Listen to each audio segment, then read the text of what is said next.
If we could salvage just 1/4 of the food currently wasted around the world, we could feed 870 million hungry people. Industrialized countries waste more than 220 million tons of food every year, and consumers waste almost as much food as the entire net food production of sub-Saharan Africa. So, how much food do you think you throw away each week? Probably about half of it. Each week, probably 2 pounds of food, 1 pound. 5 pounds. Do you buy things? Maybe pound-wise, maybe a half a pound to a pound. According to a survey by the American Chemistry Council, the average household throws out $640 of food each year. Furthermore, 76% of Americans admit to throwing out leftovers on a monthly basis. Do the leftovers often get thrown away? Yes, they do. Whatever's left over that's a hot prepackaged breakfast food, we do throw away. We throw away anywhere from 50 to 100 servings. It depends on the product. Okay. Food waste can be reduced by converting it into compost. Compost is organic material that can be added to soil to help plants grow. Food scraps and yard waste currently make up 20 to 30% of what we throw away and should be composted instead. I think we throw out much at all. I know a lot of people throw out stuff if it's kind of brown or whatever, but no. Farmers and others on the food distribution chain say high value and nutritious foods are being thrown away because they do not meet their aesthetic standards. By one government tally, about 60 million tons of produce worth about $160 billion is wasted by retailers and consumers every year. Well, you definitely want, if you're going to be doing food scraps and stuff, you definitely don't want to be doing anything that has protein in it, so anything that's meat or things like that. Eggshells, coffee grounds, your leaves, any kinds of yard clippings, stuff like that. That's probably going to be the easiest. But according to a new online survey conducted by Harrison Active and commissioned by the National Waste and Recycling Association, 72% of Americans do not compost their food, and 67% of these people would be willing to do it if it were more convenient to do so in their community. Oh, do you guys compost? No. Do you know what composting is? Yes. Okay. We do know what it is, but we do not compost. Okay. Yeah, because they charge you. No, compost. Oh, compost. Oh. I don't, but my mom does.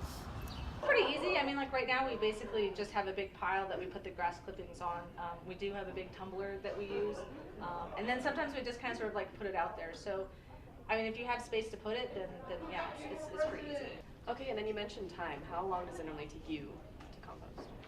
You mean for it to actually break down or just to do it? Just to do it, to put it out and down. Just as much as it does to just throw something away. It's the same exact process. You just go and you throw it there and you're basically done.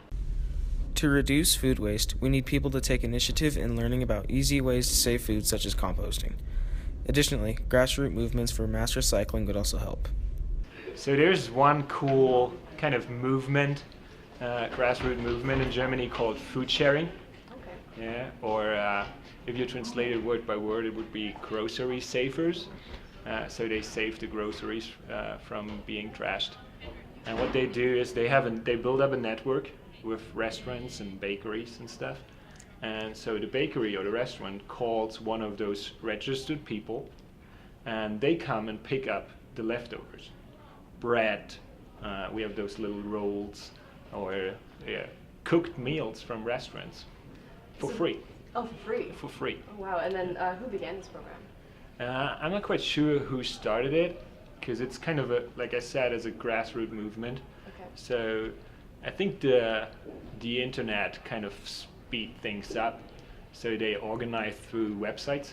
Mm-hmm. So you register as a person that is kind of checked to go to the restaurants and get the food and then distribute it.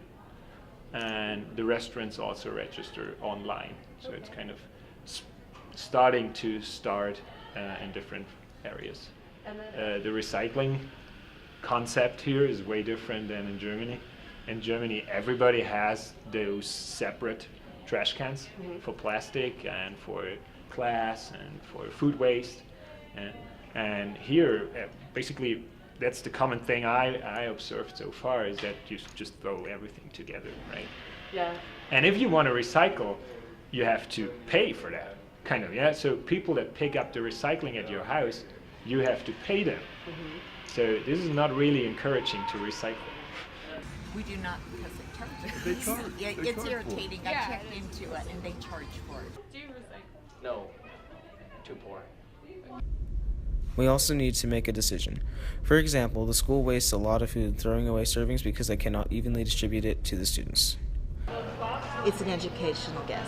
We actually have, I think, about almost 1,200 students here, and we are only serving about 7 for breakfast. During the different times of the year, the production goes down towards the end of the year, and it's even before the seniors leave, and we notice like all of a sudden we have a huge drop at semester. So then we have to readjust everything to fit. So waste is possible. Our goal is to have less than 5% Okay. for the whole day. Have we achieved that for the most part? Usually here I do. I'm usually right about the 5%. And so I try really hard. I like to order in whole cases instead of doing half cases. That way you have an estimate, an idea exactly what to bring in. And for the most part, it depends on the day. Sometimes we have sporting events or something that comes up and we don't know about, and we lose a higher volume that day. Can we decide to adopt a first come, first served second system so that the extra food does not get thrown away? Can we find alternatives to benefit the environment above fairness? Do you think there's a possible solution to the food waste problem? You know, maybe send somebody to a third world country for a little while, put them on the show like alone to where they have to actually catch their own food and survive. I think a lot of people don't value the resource that we're given, since there are people still around the world that are starving to death.